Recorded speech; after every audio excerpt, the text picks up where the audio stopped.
Hello friends, எல்லோரும் எப்படி இருக்கீங்க? நல்லா இருக்கீங்களா? இன்றைக்கி நாம் அருமையான நண்டு வறுவல் தான் பார்க்க போகிறோம். இந்த மாதிரி செஞ்சு பாருங்கள், அவ்வளோ ஒரு சூப்பராக இருக்கும். டேஸ்ட்டும் வேறு லெவலில் இருக்கும். வாங்க நம்ம வீடியோக்குள்ளே போய் எப்படி செய்யலாங்கிறத பார்க்கலாம். பார்க்குறதுக்கு முன்னாடி நம்ம சேனலை சப்ஸ்கிரைப் பண்ண மறக்காதீங்க. நான் பார்த்தீங்கன்னா 1 கிலோ அளவுக்கு நான் நண்டு வாங்கியிருக்கேன். நண்டை வாங்கிட்டு நல்லா க்ளீன் பண்ணி எடுத்துடலாம். அதோட ஓடு எல்லாமே நல்லா க்ளீன் பண்ணிவிட்டேன். அந்த ஓட்டுக்குள்ளே இருக்கும் பார்த்தீங்களா சதை, அதை கூட நம்ம எடுத்து யூஸ் பண்ணிக்கலாம். இந்த அளவுக்கு க்ளீன் பண்ணி எடுத்துருங்க. இப்போ நம்ம தாளிச்சிடலாம். தாளிக்கிறதுக்கு ஒரு கடாய் வச்சுட்டு ஒரு 4 ஸ்பூன் அளவுக்கு நம்ம எண்ணெய் சேர்த்துக்கிறோங்க.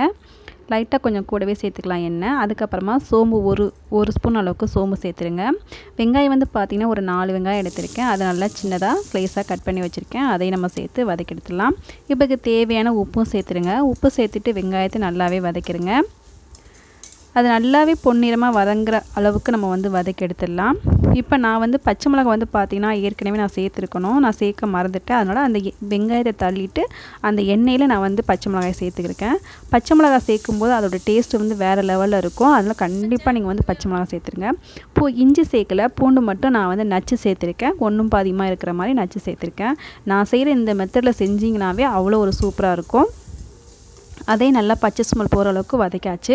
அடுத்து பாருங்கள், தக்காளி ஒரு 3 தக்காளி எடுத்திருக்கேன். அதையும் நல்லா சின்ன பீஸாக கட் பண்ணிவிட்டு அதையும் நம்ம சேர்த்துடலாம். சேர்த்துட்டு நல்லா அதை வதக்கி எடுத்துடுங்க. தக்காளி கொஞ்சம் பழுத்ததாக இருந்தால் ரொம்ப சூப்பராக இருக்கும் வதக்குறதுக்கு. இப்போ கரம் மசாலா தூள் 1/2 ஸ்பூன் அளவுக்கு சேர்த்துருக்கேன். மஞ்சள் 2 சிட்டிகை, மிளகாய் தூள் 1/2 ஸ்பூன் அளவுக்கு சேர்த்துருக்கேன். அது கூடவே சேர்த்து மல்லித்தூளும் ஒரு 1/2 ஸ்பூன் அளவுக்கு சேர்த்துருக்கேன்.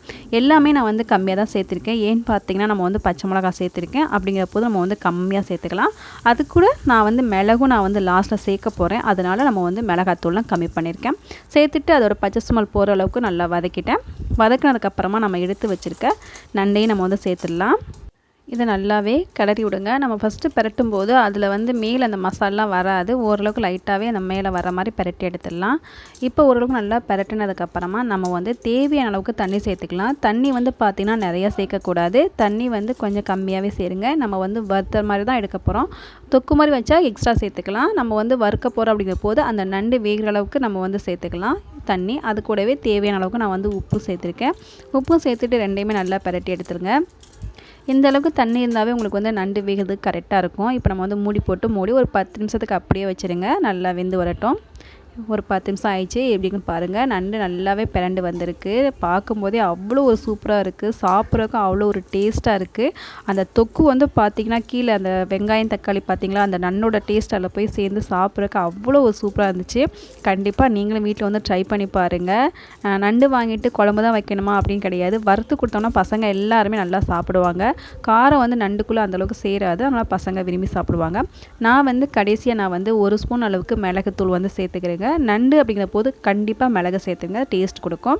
கூடவே லாஸ்ட்டில் கொத்தமல்லி, கருவேப்பிலை அது ரெண்டையுமே நம்ம சேர்த்துக்கலாம். சேர்த்துட்டு நம்ம பரட்டி எடுத்துருங்க. இப்போ நமக்கு அருமையான டேஸ்ட்டான நண்டு வறுவல் ரெடி ஆயிடுச்சு. கண்டிப்பாக நீங்களும் வீட்டில் ட்ரை பண்ணி பார்த்துட்டு எப்படி இருக்குன்னு சொல்லிட்டு கண்டிப்பாக எனக்கு கமெண்ட்டில் எழுதி அனுப்புங்க.